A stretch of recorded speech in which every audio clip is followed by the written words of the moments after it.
Perkenalkan, nama saya Yonatan Laubulin Nikudi dari Prodi Manajemen NIM 2892250 di sini saya akan memaparkan materi atau menyampaikan materi pertemuan ke-7 dengan mata kuliah Manajemen SDM.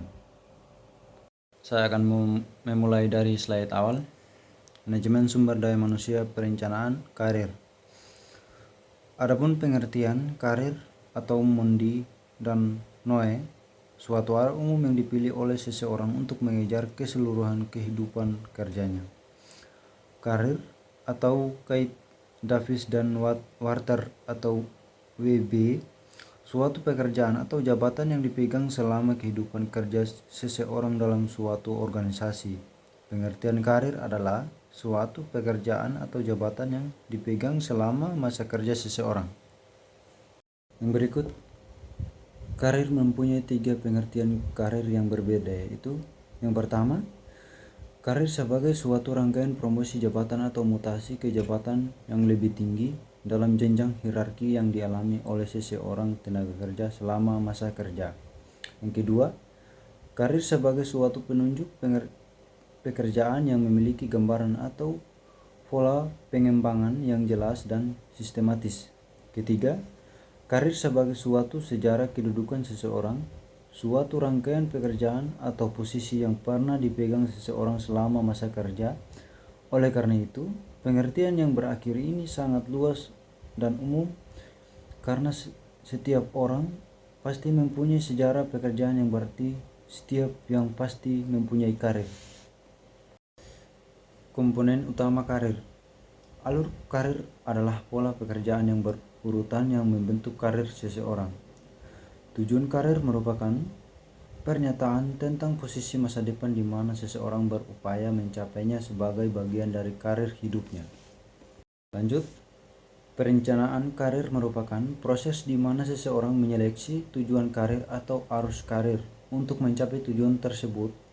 Sedangkan pengembangan karir seseorang meliputi perbaikan personal yang dilakukan untuk mencapai rencana dan tujuan karirnya.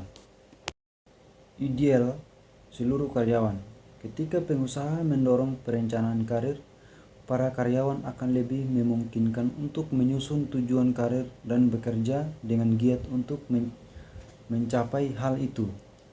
Pada gilirannya, tujuan-tujuan itu dapat memotivasikan karyawan untuk mengikuti pendidikan dan pelatihan lanjutan dan bentuk kegiatan pengembangan lainnya. Ada pertimbangan-pertimbangan dalam karir. Yang pertama, perlakuan adil dalam karir. Kedua, perhatian atau kepedulian para atasan langsung. Ketiga, informasi tentang berbagai peluang dalam promosi. Keempat, minat untuk dipromosikan. Yang terakhir, tingkat kepuasan. Ada beberapa hal yang dapat dipakai oleh setiap individu untuk mengembangkan dirinya, antara lain. Yang pertama, berusaha mengenal diri sendiri. Yang kedua, berusaha mengenal kekuatan diri sendiri. Yang ketiga, berusaha mengenal kelemahan diri sendiri, berusaha mengembangkan interaksi dan komunikasi terbuka dengan lingkungan yang positif dan edukatif. Yang keempat, membiasakan diri selalu mengadakan kritik terhadap diri sendiri, mengevaluasi diri, dan mengembangkan rasa humor. Perencanaan karir. Perencanaan karir atau career planning adalah suatu proses di mana individu dapat mengidentifikasi dan mengambil langkah-langkah untuk mencapai tujuan karirnya. Pengembangan karir. Suatu kondisi yang menunjukkan adanya peningkatan status seseorang dalam jalur karir yang telah ditetapkan dalam suatu organisasi. Pengembangan karir atau career development meliputi aktivitas-aktivitas untuk mempersiapkan seseorang individu pada kemajuan jalur karir yang direncanakan. Berikut ada hal-hal atau faktor-faktor yang mempengaruhi keberhasilan karir seseorang. Yang pertama, pendidikan formalnya. Yang kedua, pengalaman kerjanya. Ketiga, sikap atasannya. Keempat, prestasi kerjanya. Kelima, bobot pekerjaannya. Yang keenam, adanya lowongan jabatan. yang terakhir produktivitas kerjanya. Yang berikut, prinsip pengembangan karir. Yang pertama, pekerjaan itu sendiri mempunyai pengaruh yang sangat besar terhadap pengembangan karir. Yang kedua, bentuk pengembangan skill yang dibutuhkan ditentukan oleh permintaan pekerjaan yang spesifik. Yang ketiga, pengembangan akan terjadi hanya jika seseorang individu belum memperoleh skill yang sesuai dengan tuntutan pekerjaan.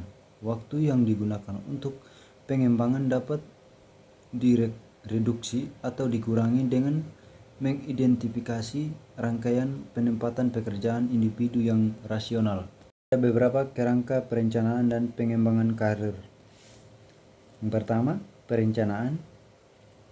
Kedua, karir, jalur-jalur karir. Yang ketiga, sasaran-sasaran karir. Keempat, pengembangan karir. Yang terakhir, umpan balik. Penjelasan kerangka. Jalur karier.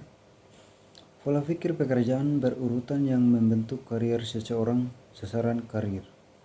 Posisi di waktu yang akan datang, di mana seseorang bermotivasi untuk mencapai sebagai bagian dari karir. Kunci pokok dalam jalur karir pada dasarnya terletak pada dua atau beberapa, yaitu kemampuan intelektual dan kepribadian dalam kepemimpinan. Yang berikut ada pengelolaan perencanaan karir bagi individu. Yang pertama, langkah-langkah yang ditempuh. Ada beberapa, yaitu menilai diri sendiri, meneliti gagasan dan kesempatan, membuat hubungan-hubungan, melakukan tindakan. Kedua, cara menilai diri sendiri. Menilai kelebihan dan kekurangan diri sendiri ada 3 kriteria utama, yaitu kemampuan dan keterampilan Anda, misalnya kemampuan dalam mencegah masalah dan dalam berkomunikasi. Minat Anda misalnya terhadap lingkungan musik, olahraga. Kelebihan-kelebihan Anda misalnya keinginan untuk sukses, keinginan untuk membantu orang lain. Dan ada lagi manfaat perencanaan dan pengembangan karir. Yang pertama, mengembangkan para karyawan yang dapat dipromosikan. Yang kedua, menurunkan tingkat perputaran karyawan. Yang ketiga, mengungkap potensi karyawan. Keempat, mendorong pertumbuhan. Kelima, memuaskan kebutuhan karyawan. Keenam, membantu pelaksanaan rencana-rencana kegiatan yang telah disetujui. Yang terakhir, meningkatkan nama baik organisasi. Jadi mungkin hanya itu saja presentasi dari saya. Mungkin ada kesalahan kata dalam penyampaian materi atau kesalahan huruf, mohon dimaklumi. Terima kasih.